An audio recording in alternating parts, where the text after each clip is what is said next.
Floyd Mayweather has been arrested. But that's not even the most striking part. During the arrest, he reportedly collapsed before he could even get into the police car. It's a stark contrast to his undefeated boxing record to see him fall under such circumstances. If that isn't a blow to his reputation, it's hard to say what would be. But wait, what led to the arrest of the great Floyd Mayweather? It all traces back to a controversial video where Mayweather was seen flaunting large sums of money. As it turns out, those funds were allegedly obtained illegally from a bank, sparking a serious investigation. Money made all day. You know, right here, a light million. Over there, counting up another million over there. Walk with me, ladies and gentlemen. Let me take you into my life. So Andrew Jackson, of course, is on the 20. Benjamin Franklin right here. You know, money made all day. We in the bank, doing what we do best, counting money. The bank was forced to respond, explaining the circumstances behind Mayweather's arrest. The fallout was swift and severe, leading to the bank's abrupt collapse in the aftermath. It seems that our perception of Mayweather's wealth might be a bit overrated. The reality is, he isn't as rich as he once was. The days of his vast fortune and extravagant lifestyle are now part of history, something that has faded and will never return. It's unfortunate that Mayweather didn't fully enjoy those glory days to the fullest. The lavish lifestyle that once defined him is now just a distant memory. Mayweather's downfall began when he made the fateful decision to part ways with his longtime partner, Leonard Ellerbe. Ellerbe was instrumental in Mayweather's success, playing a pivotal role in managing his career and guiding him through the business side of boxing. As the CEO of Mayweather Promotions, a company founded by Floyd himself, Ellerbe was the mastermind behind many of the lucrative deals that kept Mayweather at the top of the sport and the wealth rankings.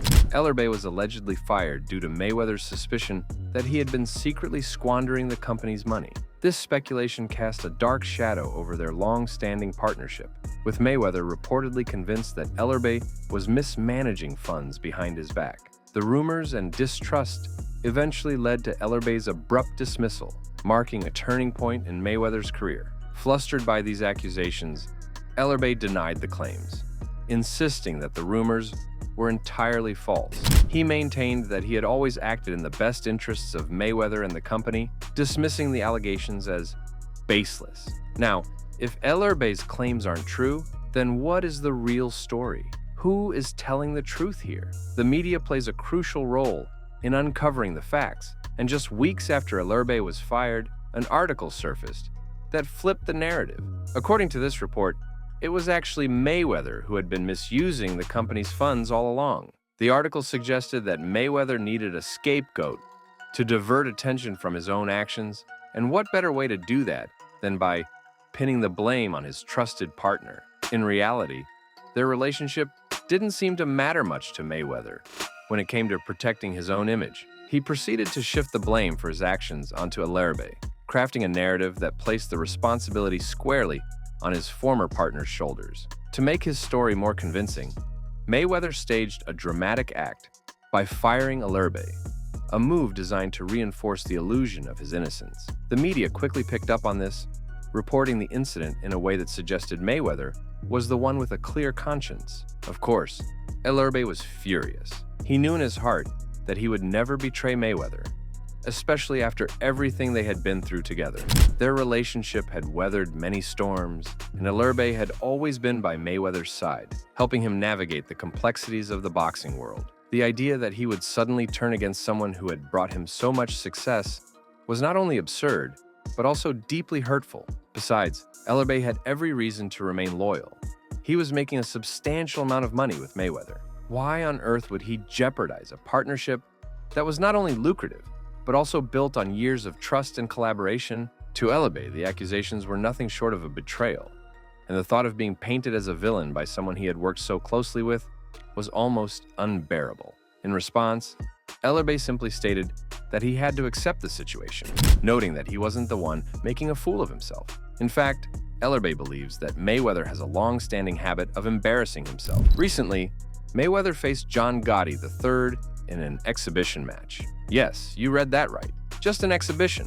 not a professional bout, in case you were mistaken. For those expecting a high-stakes fight, sorry to disappoint, but it wasn't. Given Mayweather's legendary status and undefeated record, the fact that he's resorting to exhibition matches like this is, frankly, quite embarrassing.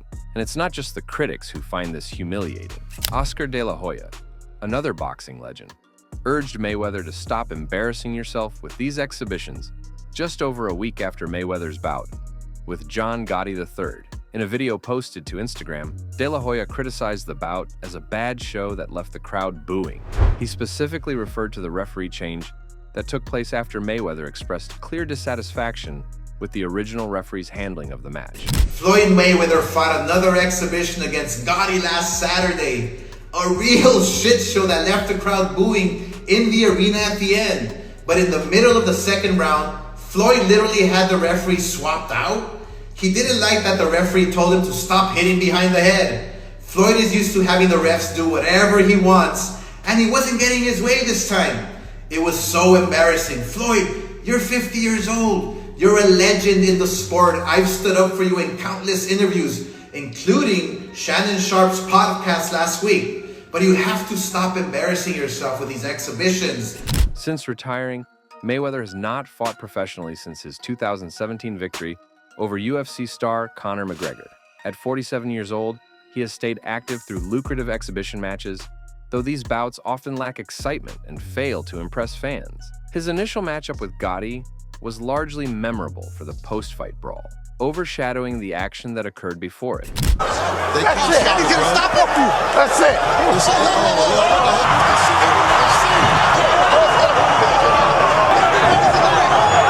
If you consider that a good fight, then you're clearly missing the point. A fight that ends in a brawl afterward isn't truly impressive. A great match generates excitement and an uproar from fans, not because of the chaos that follows, but because of the electrifying action during the bout itself. Unfortunately, this match failed to deliver, disappointing viewers with every passing minute. It's as disheartening as the fact that Mayweather retired to protect his unbeaten record, rather than continuing to compete at the highest level. Mayweather isn't exactly enhancing his legacy with his current career trajectory, but as long as he continues to earn paychecks, he has little reason to change course. From a historical perspective, however, his achievements during his prime, when he was an unbeaten multi-divisional champion, will always be what defines his legacy. In fact, one could argue that participating in unofficial exhibitions might be a more prudent use of his time than clinging to his career until he is decisively defeated by younger challengers, a fate that frequently befalls many great boxers. If you doubt that Mayweather will pay much attention to De La Hoya's recent comments, or consider giving up what has been a profitable venture, you might need to reassess your view of him. Here's what he had to say. De La Hoya is just jealous, because when he retired, he didn't have a clean record like mine. He's bitter that I walked away from the sport undefeated, while he couldn't do the same. Honestly, he should just mind his own business and shut his mouth instead of trying to drag me down. Mayweather did indeed pay attention to De La Hoya's comments. However, it's clear that he first needs to address his legal issues before focusing on anything else. What are your thoughts on this situation? Please let me know in the comments below.